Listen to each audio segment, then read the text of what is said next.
Daniel, you were locked up in a prison in Macau, which is in China. Is that right? Yep. And Macau, what exactly is that, like a Las Vegas type deal? Kind of. It's a city of about 400,000 people.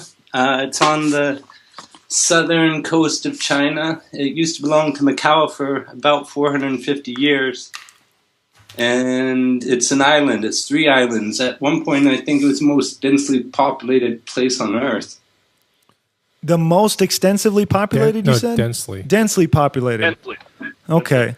So it's a pretty Densely, modern yes. place with like skyscrapers and all that kind of stuff.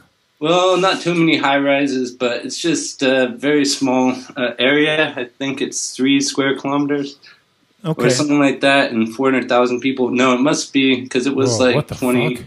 3 square Yeah, what is kilometers? kilometers? What is kilometers in English? Oh, so about, I think, 6 or 7 square miles. It's pretty small. And there's 400,000 people in there? There's no fucking Yep. way. It's China, man. People live on top of each other over there. Dude. Yeah, it's literally just like stacks of people like up on top of each other, man. So this is like their main economy is gambling, right? Yeah. And there's a lot of crime there. Depends on how you define crime. Like just general, like That sounds like a criminal saying that. Well, I mean, you guys are in America, right? So you guys have your ideas, other people have theirs. Macau has 400,000 people, and the leading triad gang there has 30,000 members. So if you take that into context... you said tribe? Triad. Triad. Triad. And for our listeners, what is a triad exactly? So triads are the Chinese form of mafia, but they're quite different than maybe what we would think of as the mafia. And are these like gang members like you think of in America, like covered in tattoos and real tough guys and beating people up and stabbing? I mean, maybe 10, 20%. And you ended up in jail there, right?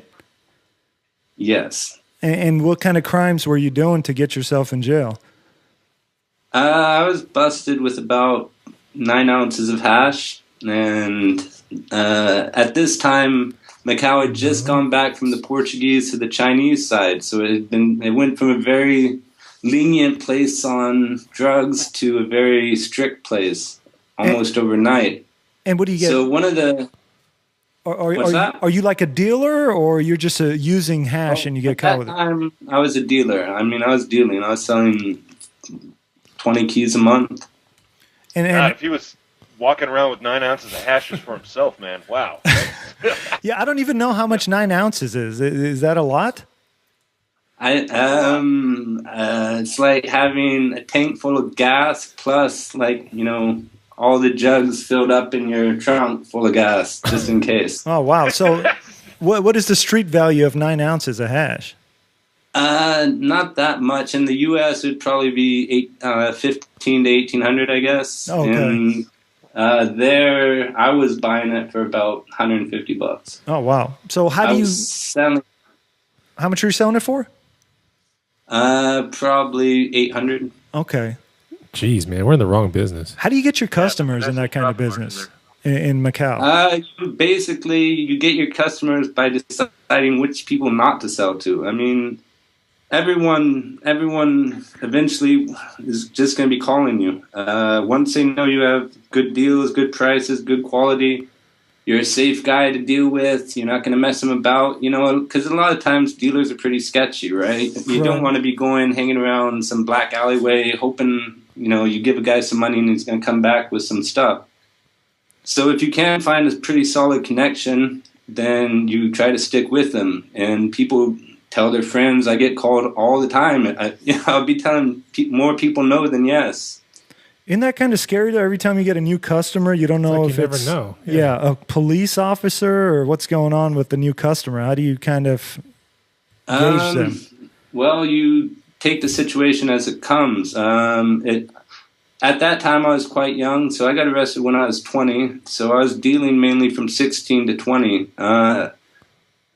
If I was dealing with the triad, it's pretty safe. they will actually tell me who the cops are. They know exactly who the undercover cops are. And if you're dealing with other people, then if they're young, they're probably not going to be dangerous. And you build up. You do small deals. You work things out. Things seem to be going okay. Then you do bigger deals with people. So where does it all fall apart where you finally get busted? So is that something you just get pulled over in a car, or how did they get you? So I'm living with this Portuguese lady, and she has all her friends coming over all the time. And I constantly was smoking hash, so they all wanted some. Can I buy some? Can I buy some? I said, no, you can't. I don't sell.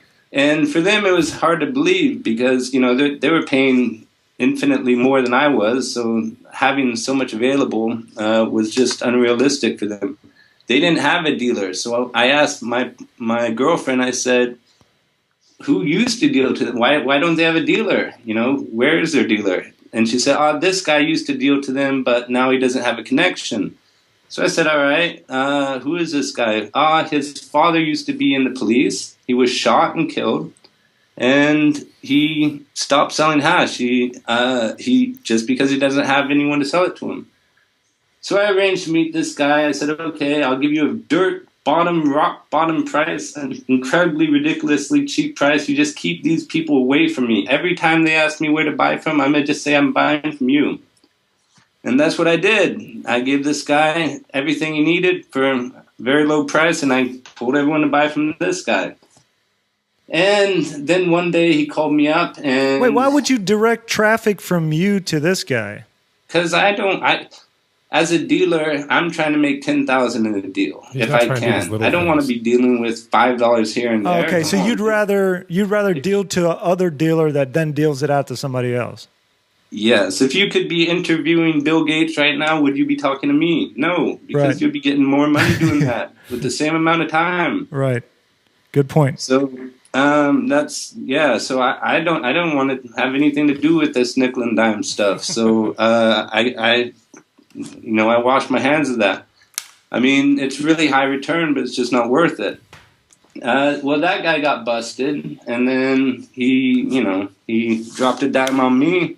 So now you're in jail, right? The sentencing, everything happens. How many years do you get? I spent about 9 months before I went to trial. I got 8.5 years sentence. 9 months before you get to go to trial? Yep. So you have no idea what trial is going to be. You just have to wait 9 months in a jail. Well, you know what it's going to be because at that time, everyone who got busted with drugs was getting 8 to 12 years. So there was no possibility of getting off. Wow. So there's not much of a process there. Now, when you get into jail and they finally book you, what is the booking process like that? Is it like what you see in the movies where they're like, bend over, spread it, let's see everything? I mean, what do they do? Kind of. That's... they're not too intense in Macau about that kind of stuff, about spreading it and stuff. They're pretty laid back as far as guards go. So how many people are in a cell when you finally get into prison? Well, you have all kinds of cells. The first place you will go is newcomer's place or the fish place, or depends on where you're from, how they call it. But there were maybe 3 or 4 cells for isolation for people who were either under protection or who were causing trouble. Then there were 2 cells for newcomers, people who just got there. When I got there, there was a guy he had been arrested for weed too. He was a cook. And for a day or two, he shows you the ropes, and then he gets moved up to the main floor. When you get up to the main floor, it's pretty intimidating. They walk you up, they take you in, and there's a little guardhouse, a few guards playing cards, and right next to that guardhouse, you'll see the Waterhouse gang. So they're on the first floor, and you see them through the bars. And they're just pumping weights, looking buff and scary as fuck. And they'd stare you down, kind of trying to scare you. Waterhouse. Of course, man, you're a new guy. They know that. They're just like they're gonna just have fun with you. Right. So you're pretty scared at this point, huh? This wasn't the most scared I've been, but it's kind of worrisome. because now you're going to be meeting a whole bunch of guys that you expect to be looking exactly like this in about 1 minute. Right. And they take you up, and there were 16 people in the cell that I first went in, and the leader of that cell, he only had 3.5 fingers, so everyone called him 3.5. Well, he had 3.5 fingers on one hand, 5 on the other. And, then, okay, you're gonna clean this room? I guess. You're gonna do the dishes? You're gonna get water? I guess. Okay, do 50 push-ups. What if I don't? Then everyone stands up. If you don't, what did he say that? And then, I have translators at this time because my Chinese wasn't that good. There was actually somebody has to translate. I'm going to kick your ass here, buddy. you kind of got the point before they translated. Right. But yeah, so do 50 push-ups. So I dropped down, started doing push-ups. At about 10, they said, okay, stop. And everyone went back to playing cards and ignored me. Okay. And are you able to make friends in prison pretty quickly and get some protection? At first, I think just when you come into to that section was the unsentenced section, right? Everyone there has not been sentenced yet. And that's it's a bit chaotic, and everyone's new, and no one really knows what's happening, and everyone's pretty scared. So in that situation, it's pretty hard to make friends fast. After that situation, after you've been sentenced and you don't really care anymore, you kind of know how long you have to be in, then it's much easier. And then you're going into sections where people been there for years and years. They know what's up. So now there's not women that they're able to sneak in or anything in these jails, right? There used to be, actually just before I got in 2001. Broken Tooth he got arrested. They put him in prison, and when this guy was in jail, he's a boss of 30,000 people. They say this guy was making $8 million per day. I mean, this guy was a big shot, right? He drove around in Lamborghinis everywhere. So they would bring in vans full of beer. He had these stereo speakers that were 4 or 5 feet tall brought in. He had a disco ball brought in. He would get women brought in. Sometimes the people on the outside would call in to get ecstasy off of him. They'd be like, yo, we're out. Can you send some out? And he would give everyone a free pill of ecstasy every day if they wanted it. So at that time, you could get anything and everything. I don't understand. They crack down on this dude, then the guy gets to get in prison and do it all again. Right. Well, okay, but you have to understand how big he was in Macau. I mean, China didn't like him, but in Macau he had 30,000 followers. They had tried to arrest this guy once before, and a small police station with 18 people got surrounded by 20,000 guys. Jeez. So do you get any privacy in prison when you're in these types of situations, or do you share a room with somebody? So the first place I went was the big 16 cell room. You don't get any privacy. The toilet. What's that like? Half a wall, and it's a squatter toilet, an Asian side. It's not a proper toilet. How many people are in this room? 16. 16. So how long are you in there for? So I got busted in June 18th. I was in the newcomer room for about a week. And then September 11th, they put me into isolation. So I was there for 2 months, 2 and a bit. Okay, so 2 months. And then what do you do when you gotta go do something, private?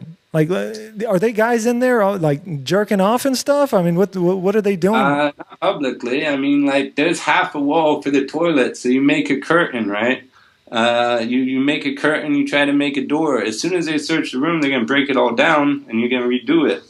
So you try to get yourself as much privacy as possible. Everyone's on bunk beds, so the people on the bottom bunk make curtains to try to block off their bunk. I mean, what about farting? Are there guys farting in there constantly? Of course, man. What do you expect? Yeah, but does anybody say something, or is there a guy in there that's just so proud of farting he's just blowing them out? No, I mean, sometimes people are going to be filthy, and these there were people from all over the place with all kinds of different So do you backgrounds. leave that guy alone, the guy that's just farting all the time, or has he become a target? Farting's nothing bad, trust me. What about 16 I mean- people that have to take like a number 2 every day, right? Like the whole place must smell like shit the whole time. Seriously. Yeah. The guy that you want to worry about is a guy who's going to take a number 2, put it in his food, try to blame you on it, get the guards involved. Now there's a whole ruckus. Wait, people blame you for shitting in their food? Not the majority of people, but there's that one psycho. There's this one guy, and he kept doing it. He would shit, put it in his food, and then say, look what they're trying to do. They're trying to kill me. They're trying to poison. And the guards knew exactly what was happening. So they'd just be like, ah. But, then this guy's complaining, bitching, whining. Sometimes the guards just take him and beat him. Sometimes, How big is the turds in the food? I mean, are these like big long logs or just a smear? He just takes some little piece of crap and shove it in his food tray. So he just walks up to a guard like with a pile of rice, and there's like a little smear of duty in there, and is that? He happens to be a really skinny guy too. The rice comes He's not getting all his separately, meals. so you get one bowl here, and that's your food, and then the rice everyone can get for themselves. So whatever that bowl came in, this was in maximum security, so there was only one of us per cell. So there was one of the prisoners who was, the trustee who would hand out the food. One guy he gave it to every day would always complain, he's trying to poison me, he's trying to poison me. So that's the kind of guy you want to watch out for, the kinds who are going to try to get you in trouble, the kind who are going to try to make trouble. You really want to watch out for those guys. People who are farting and stuff, come on, man. Wait, what's stopping, why wouldn't just all 15 people just beat this guy up, all the time? Well, I broke his jaw. Sweet. Yeah. That's good. That's about he got equal. in a fight with another guy. Alright, He so started to much win, freedom. so I just sucker punched him. Nice. So when you sucker punch a guy like that, does he stop harassing you, or is he just so crazy he continues? This guy wasn't, he wasn't a fighter, right? He was just an asshole. He was just an annoying guy. If someone is a fighter, it's a completely different situation. He's not going to be doing stuff like that to begin with. And if you sucker punch a fighter, he's going to come back as often and as hard as he can. Right. If you hit a guy like that, he's just gonna, he's just gonna be the same guy he always was. Yeah. What was Ben saying? Ben, How do you know which ones are the fighters? You can tell pretty quick. Is there a name tag? In situations where people stay calm and everyone else is kind of skittery, it's the calm guys you gotta keep your eye out for. And I've seen people willingly take on 25 guys. One of my best friends, he got moved to a section. It's a complicated story. He was actually the bodyguard for Broken Tooth. So the triad leader had this guy as a bodyguard. Now, there are many strict triad rules, not very strict. I mean, don't fuck with people too much. Don't get the room searched. Don't rape anybody. Now, one guy raped some guy. So Broken Tooth gave an order to my friend, his bodyguard, and he said, okay, go stab this guy. I want you to cut him on the face so everyone knows what he did was wrong. Well, this guy that, he wanted my friend to stab, this guy's killed 3 or 4 people. And he was this pretty serious guy, right? So he tells the guy, I'm going to cut you in the face. The guy doesn't want to be cut in the face. He's pretty scared, right? Because he doesn't want to be stabbed either, stabbed to death. How, someone comes and tells you, how do you know if that's all they're going to do, right? So he says, fuck that, and he starts going after my friend. My friend stabs him. The guy blocks, and my friend cuts him straight through the hand. Pulls a knife out, and he steps back, and he says, look, man, I'm cutting you in the face. Let me do it. The guy says, fuck that. Happens again. This time he stabs him. Ben's going crazy. So he stabs him through the arm, he pulls a knife out, and he says, and the guy says to him, really, you're just going to cut me in the face? And he's like, yep, just going to cut you in the face. So, all right, do it. So he cuts him in the face. Now, by this time, the guards are there. And they're like, drop the knife, drop the knife. My friend's like, this guy's killed 4 people. You asking me to drop the knife? Fuck that. So they won't let him out because he's still got the knife. He doesn't want to drop the knife because this guy is still standing right in front of him. So eventually they opened one gate. They kept the other gate because, you know, there's like a middle section, right, that they can bring him into. They brought him into that middle section. Then he let go of the knife. Then they took him out. Whenever I talked to you earlier, there's a Pakistani guy that was your friend. Is this the same guy? This is a different guy. This is a Chinese guy. Okay. He was about my age. Skinny to look at. He had almost no chest muscles. You would think that this guy has nothing going on. And so he gets there, and all sounds like me, no chest muscles. Sounds like CMF. No, I've never seen someone with so little muscles on their chest. It's like, it was weird. I mean, he was like, just pure, you know, bones. What, did he have muscles everywhere else? Fair. You know, he wasn't huge, but he was. Just forgot to work out the chest. Yeah, they didn't tell him to do the 50 push-ups like they told Daniel. Well, he was the guy telling people to do the push-ups. Oh, okay. Not this day. This day, he woke up, he had 2 knives ready for the morning. And as soon as they opened the gate, a whole gang of people rushed him. And he stabbed maybe 12 or 15 of them. And they stabbed him, I think, 40 times. And he's still alive? Oh, yeah. They stabbed him on both sides. They stabbed him in the chest, but since he didn't have any muscles, like, it didn't really hurt him. Well, they got him a lot on the back. They got him on both sides of his jugular. They got him. What? And he's alive? Yeah.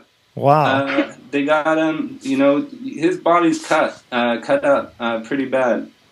Damn. So, you know, that's the kind of guy, and I seen him, you know, I wasn't there for that situation. But this was your buddy, huh? I wasn't there though. What can you do? Yeah, I need to find a buddy like you, man. What, like, because when there's fights going on in prison, and it's your buddy there. Do you get scared or you back him up immediately, like no matter what? Immediately, because if you get scared, it's just divide and conquer. You're just gonna get it next. Yeah, I think fear is just a mental thing, man. If you can get past that mental block, you don't have to be scared about anything, you know, because if something's going to happen, it's going to happen. Why be scared about it? So your Pakistani friend, and you know, I have a Pakistani friend, and Khalid, man, Khalid that comes on the show, and this guy, I tell you, I got in a little fight situation where he was there. And everybody else like jetted, like you just saw, like Mandar was there, Mandar the Comet, and you see Mandar, like my other friend, just jet out of the corner. But the Pakistani guy was immediately there to back me up. Did you have that same kind of friendship with the Pakistani guy you knew in prison? Yeah, I knew 2 Pakistani guys really well. They had gotten busted on the same case. I actually knew them very briefly before I went to jail, before they went to jail. And when I got inside, one of them, you know, was the leader of the fighting group for Temsa Choi, a big area in Hong Kong. So he would lead 400 people in the battle. The other guy was just built like he's scary big. The Pakistani guy? Yeah. Are we talking muscles or just muscles? We're talking chest muscles this time. He stole the other guys. Yeah. So these like, what's the scariest guy in prison? Is it the crazy guy? Is it the muscular guy? I mean, who's the ones that y'all were most afraid of? It's probably the silent guys. Was there a type, or is it just based on an individual's behavior? Both, I guess. I mean, there are types of people who are going to always be dangerous based on their type. People who are real quiet, stay calm in situations. You can see that those guys, they're trouble. I mean, I don't want mess. They're not trouble for me because I don't have any problem with them. They're trouble for whoever wants to make trouble for them. Right. And now it sounds like the eating situations got pretty weird, right? Do you eat in your cell, or is there a big room you eat in with everybody else? Depends on, you know, what kind of area. When you're... So the meal situation where you're eating in a big group, is it kind of like high school or middle school where there's cliques and people making fun of each other and picking on people? Well, we recooked every food that came to us. So in the cliquish thing like that, we all stayed at the same table. If we cooked together, we ate together. people would have their position. You clean, you cook, you do this. You get you bribe the guards to bring in some better food, and we'd all pitch in what we could get. And it was kind of like a household, huh? Yep. Okay. So now people bring in stuff like cell phones and CD players and stuff like that over there, right? Mm-hmm. So how do you is there a plug in each room? How do you charge these things? Dangerously. So people will cut off the protective layering for the wire. They'll cut off the battery, the charger, the plug. They'll make two little hooks, and they'll hook one onto one wire, one onto the other wire. Straight onto the wire. So there's like a wire that runs through the whole prison for electricity, and they just scrape off the shielding and attach it to that? It's not the main wire that runs through the building, right? I mean, it does hook up to the breaker fuse and stuff. Yeah. So each cell would definitely have a light in it, and that light will have its own wire, and that's the wire that they'll connect onto. I wouldn't know what I'm doing. Potato or something. Remember the potato clock? Yeah, I don't think it'd have enough power. Yeah, I don't think I could even figure out how to do that, man. I guess there's people teaching you how to do that there. You watch other people, huh? There's, people, we pay people cigarettes to do stuff, to fix electronics and to do stuff like that. Okay. And what about like pooping, man? You ever had to poop in front of a bunch of people? We got that half wall. Oh, yeah, I forgot about the half wall, man. So they see your face, like if you're constipated or something. Half the smell gets protected. Yeah. They see you trying to get it out. That's all they see. No, they just see your two front legs go up a little bit. People would get pissed if every day a guy waits till the cell closes before he takes a crap. It's like, why didn't you just do it earlier when we're outside? Yeah, I wouldn't be able to do it, man. I'd be waiting until everybody's gone, or I'd probably shit my pants and go dump it out outside. Right, I don't like wall, man. Yeah, the half wall, I guess I'd have to get used to that. They should just take all the shit and just build another piece of the wall with it. Like a dung house, Right. Just build more wall.